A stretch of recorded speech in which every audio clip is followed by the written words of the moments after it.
सन 1970 एक समय पर गूंगी गुड़िया कही जाने वाली प्रधानमंत्री इंदिरा गांधी अब आयरन लेडी और गरीबों के लिए लड़ने वाली योद्धा के नाम से जाने जाने लगी थीं। बैंकों का राष्ट्रीयकरण, राष्ट्रपति चुनाव में उनके सपोर्ट से बीवीगिरी की जीत और कांग्रेस पार्टी के विभाजन के बाद अब इंदिरा गांधी का अगला लक्ष्य था प्रिवी पर्स को खत्म कर राजाओं की मान्यता रद्द करना। इसलिए उन्होंने प्रिवी पर्स के खिलाफ लड़ाई का मोर्चा खोल दिया। भारत सरकार और राजाओं के बीच भयंकर तनातनी हो गई। राजाओं की तरफ से उन्हें कई प्रस्ताव भी भेजे गए, लेकिन इंदिरा गांधी ने सभी प्रस्ताव ठुकरा दिए और 18 मई 1970 को इंदिरा सरकार ने संसद में प्रिवी पर्स खत्म करने के लिए बिल पेश कर दिया, जिसके अगले ही सत्र में लोकसभा में यह बिल बहुमत से पारित भी हो गया। लेकिन राज्यसभा में यह बिल एक वोट से गिर गया। इसके बाद राष्ट्रपति बीवीगिरी की सरकार की सहायता के लिए आगे आए और उन्होंने अध्यादेश के जरिए सभी राजाओं की मान्यता रद्द कर दी और प्रिवी पर्स खत्म हो गया। लेकिन राजाओं ने सुप्रीम कोर्ट का दरवाजा खटखटाया और अदालत ने राष्ट्रपति के आदेश पर रोक लगा दी, जो राजाओं के लिए बड़ी जीत थी। लेकिन इंदिरा गांधी को इससे बड़ा धक्का लगा था और वो प्रिवी पर्स को कैसे भी करके खत्म करना चाहती थी। तो फिर इंदिरा गांधी सरकार ने अगला कौन सा कदम उठाया जिससे प्रिवी पर्स खत्म भी हो गया और सुप्रीम कोर्ट या राजा राजवाड़ा भी सरकार के निर्णय के खिलाफ कुछ नहीं बोल पाए। प्रिवी पर्स की शुरुआत क्यों की गई थी और प्रिवी पर्स में राजाओं को कितनी राशि और अधिकार दिए जाते थे, जानेंगे इस वीडियो में। लेकिन उसके पहले प्लीज आप वीडियो को लाइक और चैनल को सब्सक्राइब कर दीजिए। दोस्तों, इतिहास में भारत के राजा राजवाड़ों की भूमि इसे कहा जाता था। हमारा महान इतिहास न जाने कितने राजशाही वंशों की गौरव गाथा का साक्षी रहा है। हालांकि ब्रिटिश सत्ता के आने के बाद इन राजवंशों की सियासत की ताकत धीरे धीरे क्षीण होती गई, लेकिन अंग्रेजों ने इनके अस्तित्व को पूरी तरह से समाप्त नहीं किया। लेकिन साल 1947 में जब हमारे क्रांतिकारियों का बलिदान रंग लाया और थक हार कर अंग्रेजों ने भारत को आजाद करने का निर्णय लिया, तब ये रियासतें भारत में लोकतंत्र साबित करने की राह में ऐसी बाधा बन चुकी थीं जिन्हें हटाना जरूरी था। लेकिन उस वक्त भारत में 500 से ज्यादा देसी रियासतें मौजूद थीं और अंग्रेज उनसे उनका अधिकार नहीं छीनना चाहते थे। इसलिए जब भारत के आखिरी वायसराय लॉर्ड माउंटबेटन ने 15 अगस्त के दिन देश को आजाद करने की घोषणा की, इसके साथ उन्होंने ब्रिटिश क्राउन की तरफ से डिक्लेयर कर दिया कि 15 अगस्त 1947 के बाद देश के सभी राज्य और राजवाड़े अपने स्वतंत्र अस्तित्व के लिए मुक्त हैं। यानी वो चाहे तो भारत का हिस्सा बन सकते हैं, चाहे तो पाकिस्तान का हिस्सा भी बन सकते हैं, या फिर भारत की धरा पर अपना स्वतंत्र देश भी बना सकते हैं।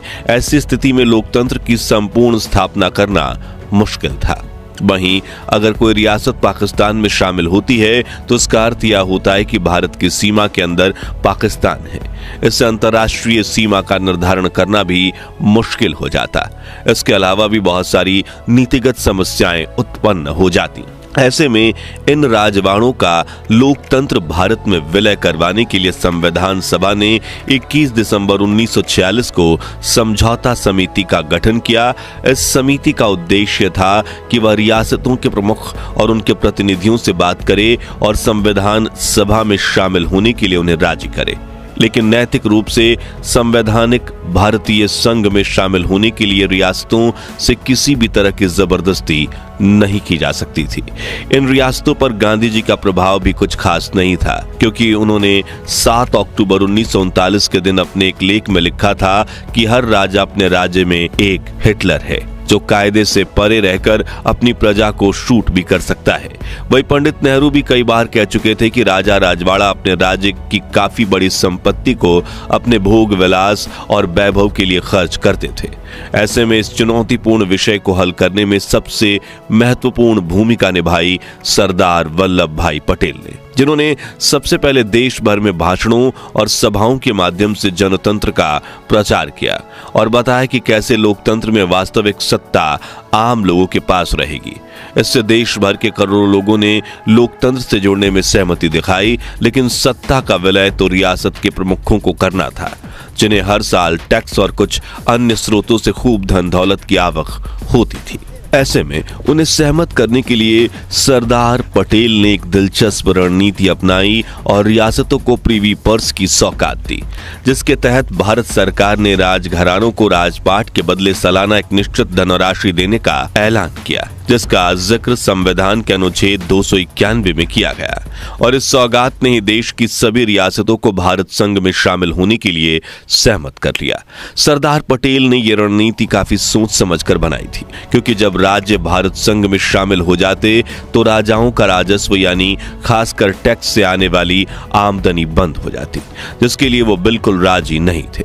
वहीं अगर भारत सरकार उनसे जबरन विलय करवा देती तो भविष्य में उनकी तरफ से विद्रोह भी हो सकता था। लेकिन निश्चित राशि के साथ कई अधिकार मिलने पर वो राजा भी खुश थे और उनकी प्रजा भी। इस तरह साल 1954 में जम्मू कश्मीर के विलय के साथ सभी रियासतों का भारत संघ में विलय हो चुका था। अब सवाल आता है कि प्रीवी पर्स होता क्या है और उस दौर में देश के राजाओं को प्रीवी पर्स में कितनी अमाउंट दी जाती थी। तो प्रीवी पर्स उस ग्रांट को कहा जाता है जो राजा महाराजाओं को उनका खर्च चलाने के लिए दी जाती थी।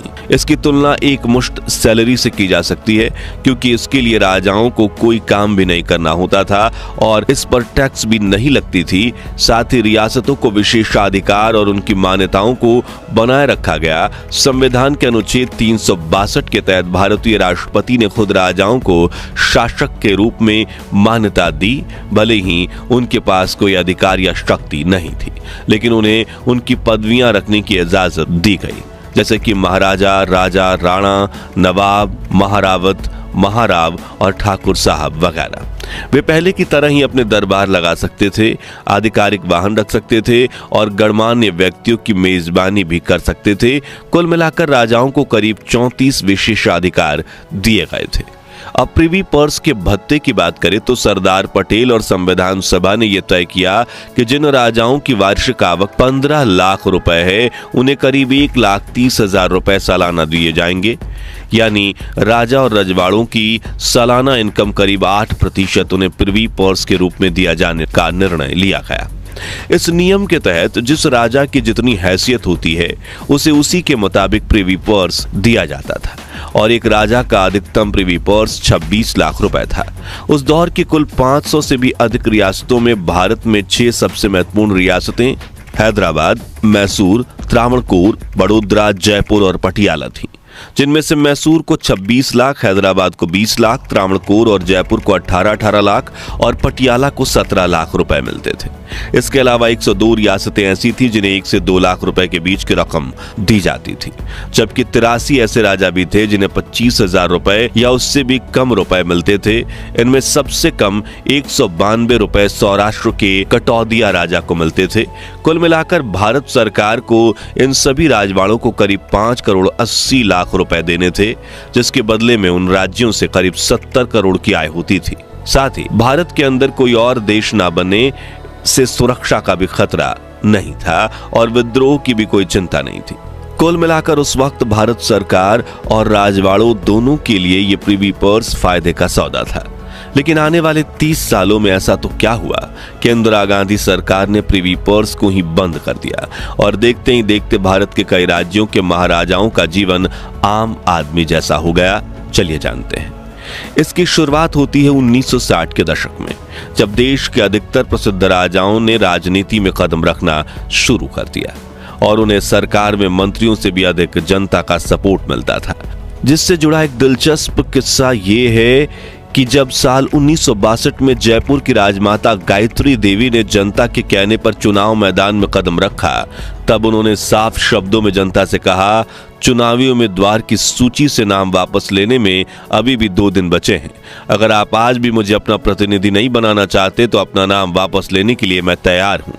ऐसा इसलिए क्योंकि आप लोगों की समस्याओं के बारे में मुझे ज्यादा जानकारी नहीं है, इसलिए मैं ज्यादा कुछ नहीं कर सकती। बस आपकी समस्याओं को संसद तक पहुंचा सकती हूं। लेकिन फिर भी जनता ने उनका समर्थन किया और स्वतंत्र पार्टी की टिकट पर चुनाव लड़कर उन्होंने 1,92,909 वोटों से चुनाव जीता। और उस दौर में न सिर्फ भारत बल्कि दुनिया भर में हुए किसी भी चुनाव के मुकाबले में सबसे बड़ी जीत थी। आपको यह जानकर हैरानी होगी कि साल 1957 से 1960 के बीच कुल 43 राजाओं ने विधानसभा और लोकसभा चुनाव लड़ा, जो 1961 से 1966 तक बढ़कर 51 तक पहुंचा और 1967 से 1975 तक ये आंकड़ा बढ़कर 75 के पार पहुंच चुका था।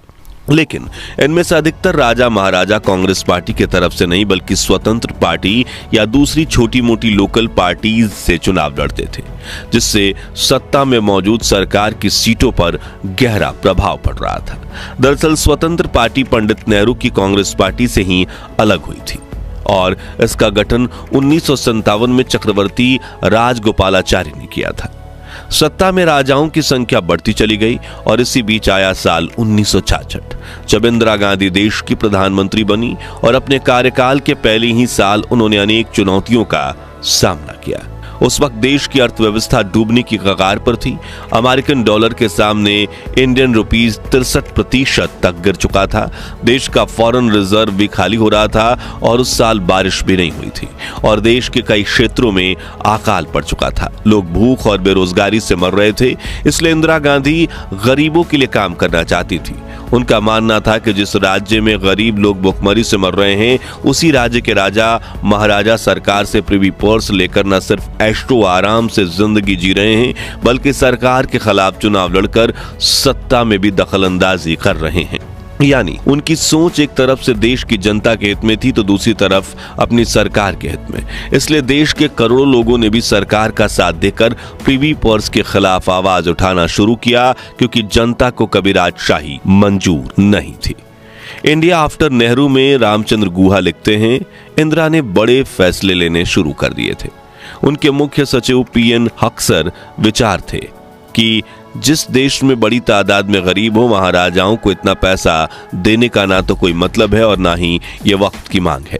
1967 में प्रिवी पर्स को बंद करने की शुरुआत हो गई थी और फिर 1970 में वो किस्सा हुआ जिसका जिक्र हमने वीडियो की शुरुआत में किया। संक्षिप्त में बताएं तो इंदिरा गांधी सरकार ने राष्ट्रपति वीवी गिरी की मदद से प्रिवी पर्स खत्म करने का कदम उठाया, लेकिन सुप्रीम कोर्ट ने राष्ट्रपति के फैसले पर रोक लगा दी। लेकिन इंदिरा गांधी रुकने वालों में से नहीं थी, इसलिए उन्होंने उसी साल सरकार भंग करके इलेक्शन की घोषणा कर दी। अब समाजवाद का मुद्दा था तो जनता की भावना भी कांग्रेस के साथ थी, इसलिए 1971 में इंदिरा भारी बहुमत से जीतकर सत्ता में लौटी। उनकी पार्टी को 518 में से 352 सीटों पर जीत मिली। दूसरे नंबर पर कम्युनिस्ट पार्टी रही, जिसे महज 25 सीटें मिली। अब चुनाव जीतने के तुरंत बाद इंदिरा गांधी ने संविधान में 26वां संशोधन किया, जिसके तहत अनुच्छेद 291 और 362 को संविधान से हटा दिया गया। साथ ही संविधान में अनुच्छेद 363A को जोड़ा गया, जिसमें कहा गया कि राजाओं की मान्यता, विशेषाधिकार और प्रिवी पर्स हमेशा के लिए बंद किए जाते हैं।